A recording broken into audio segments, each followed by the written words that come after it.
You know, the first time I absolutely knew that we were sisters with different philosophies was when I read High Crimes and Misdemeanors. How are you, Anne? Fine, thanks. How are you, Joyce Kaufman?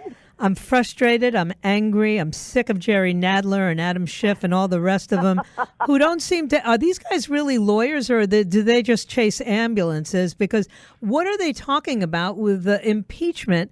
Do they know what high crimes and misdemeanors even is? No, they apparently think it means we think the president is icky. Exactly.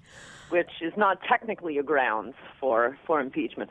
As you know from my book, High Crimes and Misdemeanors, this is a term of legal art. It goes back to the 1600s. We took it from England, and the overall basic idea is corruption of the office. So there are some things that could be crimes. Obviously, character is a big part of it, especially with the president. But there's some things that could be crimes that have nothing to do with, management of the country or public corruption. Bribery is a classic case of a high crime and misdemeanor that's both a crime and a high crime and misdemeanor. And there's some character type things, say, using your intern for oral sex, that and lying to the nation about it. That right. would be a high crime and misdemeanor. Public drunkenness, for example, that was a classic one, because it has to do with his service as his or her service as a public official. But they've been looking and looking and looking now to bring it forward to this. Looking and looking and looking for Trump, and they can't get anything. Other than the fact of their own hysteria. Mm-hmm. And that their base wants them to keep talking about impeachment, which, it's good for Trump. As you and I have discussed, he hasn't been fulfilling his promises, his central campaign promises on immigration. So, enough of his base is demoralized, considering he won the last election with 80,000 votes spread out over 4 industrial Midwest states. So it's a strange thing to watch this whole presidential election, with both sides doing everything they can to lose. Trump could be beaten, I think, but not if all they're going to do is keep screaming about impeachment and appealing to their hardcore base. Or keep screaming about race. It's just tiring. Yes. No, the Democratic Party's pitch to beat the guy, they want nothing more than to remove Trump from office, whether by election or impeachment. And their pitch to the public is, which is obviously the only way it's going to happen, a Republican Senate isn't going to impeach Trump because AOC thinks he's icky. Mm-hmm. That, again, not a ground for impeachment. So the Democrats' pitch to the American people is, vote for us, we'll call you racist for the next 4 years, or if you don't like that, we'll just have endless hearings so that we can keep denouncing Donald Trump. Yeah. Listen. They're doing nothing. It's actually playing into Trump's hands. It is very good for Trump. Most people, they want easy, pleasant, not easy, but, pleasant lives. They don't want the government making their lives more difficult. They want a booming economy and jobs and less crime, lots of things that could be accomplished if Trump would keep his promises on immigration. But what are the Democrats giving them? Just these endless hearings. What else are you doing for us, I would think the average voter would say. Exactly. And after watching that, it was a frightening display with Robert Mueller, who obviously was not in control of that report that was written in his name. And I wasn't sad because, this is the man who wanted the job. He stepped into that job, and if he couldn't do it, he should have stepped out of that job, and he didn't. And the people who were manipulating him. Technically, he looked so bad to me. The reason I was sad about it, old people who should be in his condition should also not be driving cars, but try to take their car keys away. That's what I said. I think people in that state don't realize they're in that state. That's why it was so sad to me. But it explained a lot because I don't care if he's establishment or liberal. There are mistakes in his past. As I described in my column last week, going after Stephen Hatfill for 6 years for the anthrax mailing, and under his FBI, the indictment of Senator Stevens, no prize, but he was the longest-serving Republican senator. Days before his reelection, he lost by 2% of the vote, and then Obama comes in, and Eric Holder goes and moves for a dismissal because the prosecution was so egregiously bad and unfair against Senator Stevens, who unfortunately then died in a plane crash. There are things in his past, but still, that report. The idea that a prosecutor, I mean, think of this, listeners.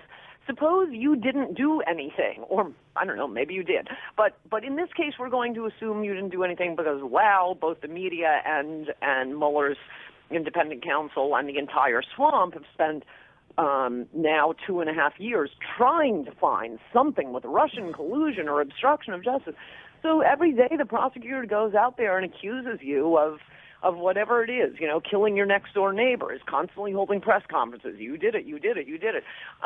They gather all their evidence, and they can't find any evidence to even get an indictment to say that you did it. After all of this, and their answer is, well, we haven't exonerated you, Joe Blow, listening, for killing your neighbor. That isn't what prosecutors do. I mean, it's you can't, I don't think you could have much of a secret investigation of the president. So yes, this is going to be public, but all a prosecutor can do is indict, charge, or not indict and charge. Exactly. And tell me why the one person who they got a FISA warrant against, Carter Page, has never been indicted of any crime. Yes, all these people whose names were dragged through the mud, and even given Robert Mueller's, mistakes in his past, this seems too much and too crazy. So no, of course, he, as the joke after watching that hearing going around was the only person who hasn't read the Mueller report is Robert Mueller, completely unfamiliar with it. Clearly, this was an investigation being run by his left-wing zealot lawyers, which is why it really makes a difference. I mean, I thought it made a difference, as I wrote in Resistance is Futile. The fact that Mueller hired staff attorneys, or I think technically Weissman was, I believe he was the first hire, and he hired the rest of them, is the Weissman report. But of 17 prosecutors, 14 registered Democrats, no registered Republicans, combined have given tens of thousands to the Democratic Party. One, Jeannie Rhee, has worked as a lawyer for Hillary Clinton and the Clinton Foundation.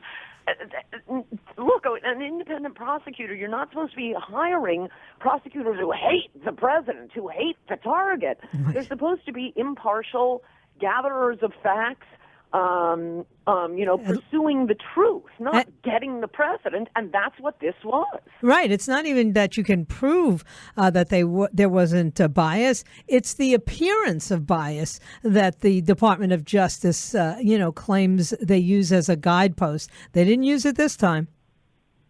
No, they certainly didn't, and we have way more than an appearance of bias here when you look at that report.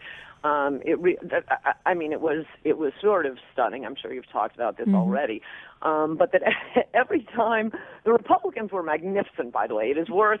You and I spend enough time bashing Republicans. We have to put in a good word. When I was traveling, so at the time I could only catch, as it was live, bits and pieces of it. But that night of the hearing, I watched the full hearing straight through. And, oh, my gosh, Joyce, I have never been, probably not since the impeachment committee against Bill Clinton, I have not been so proud of Republicans. They were bringing out all this really important information that, wow, MSNBC and CNN have completely hidden from their viewers. The evidence of genuine Russian collusion. Right. For example, and I hope I'm not running up into our break, but I think it is very crucial, all this hysteria about the Trump Tower meeting that Don Jr. had. I write about this in my book. Don didn't contact her. That's right. He didn't say, hey, Russia, do you have any dirt on Hillary? Anybody get... No, she contacted him. And the day before that utterly useless Trump Tower meeting, that the Russian woman... Yeah, met with GPS, Fusion GPS. Yes, the day before and the day after. That's right. Now, God gosh, that looks suspicious. But despite the fact that the commission of the independent counsel was to look at Russian interference in the election, and there's plenty of interference.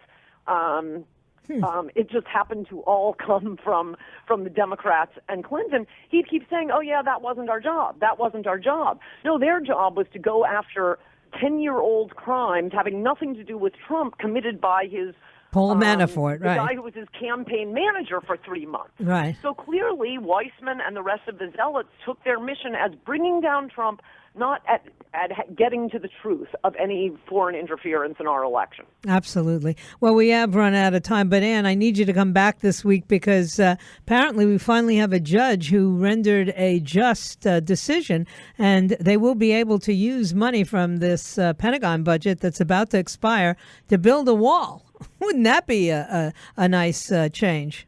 He's got to do it, Joyce. Yeah, he does. He's got to do it before this election, and then we can stop worrying. Yeah, well, listen, if he doesn't do it, Tom Tancredo's going to do it. He's already got wall. I know. Yeah, it's amazing to me how, here's a former congressman who says, all we got to do is do this. Stop Yes. hemming and hawing. So we'll see. Anyway, I thank you for getting my message at the very last minute, and I'll contact you later on in the week. We got to look at the wall. All right. Excellent. All right. Good to talk to you, Joyce. Thank you so much. The great Ann.